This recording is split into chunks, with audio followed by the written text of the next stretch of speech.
तो फिर सर मतलब कुछ जगह पे छोड़ना बेटर होता है, कुछ जगह पे छोड़ना नहीं बेटर होता है। फॉर एग्जाम्पल शादी में भी ऐसा नहीं है you must never give a divorce. समझ गए ना, क्विट का मतलब क्या हुआ है? Yes, sir. डिवोर्स अलग हो गए।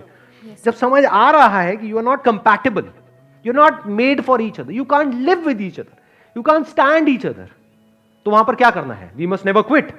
चाहे कुछ भी हो रहा है साथ में चलते चले जाओ। देखो समझना, एक है, ध्यान से समझना इसको, मैं पहले शादी के एग्जाम्पल से फिर करियर में लिंक कर दूंगा, वहां पे आप बड़े अच्छे से समझ पाओगे। देखो एक है शादी में छोटी मोटी प्रॉब्लम्स आ रही है, शुरू में जो आती ही है।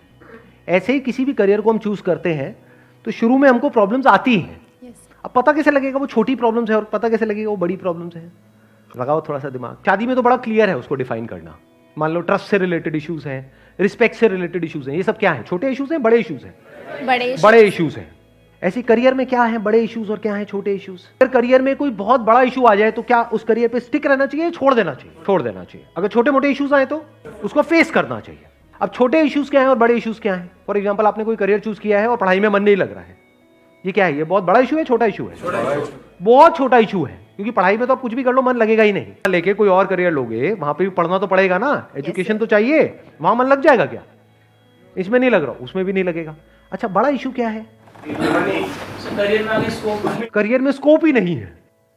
क्या आपको समझ आ रहा है कि यहां से इसको करने के बाद में, इस कोर्स को करने के बाद में मैं आगे जब मार्केट में जाऊंगा तो वहां पे सप्लाई बहुत ज्यादा है, डिमांड बहुत कम है, और आगे फ्यूचर इतना अच्छा नहीं है। था 20 साल पहले अच्छा, बट आज अच्छा नहीं है। अब ये क्या है? ये मेजर इशू है, माइनर इशू है? मेजर इशू, या बहुत मेजर इशू है? बहुत मेजर इशू है। क्योंकि आपकी पूरी लाइफ खराब हो सकती है।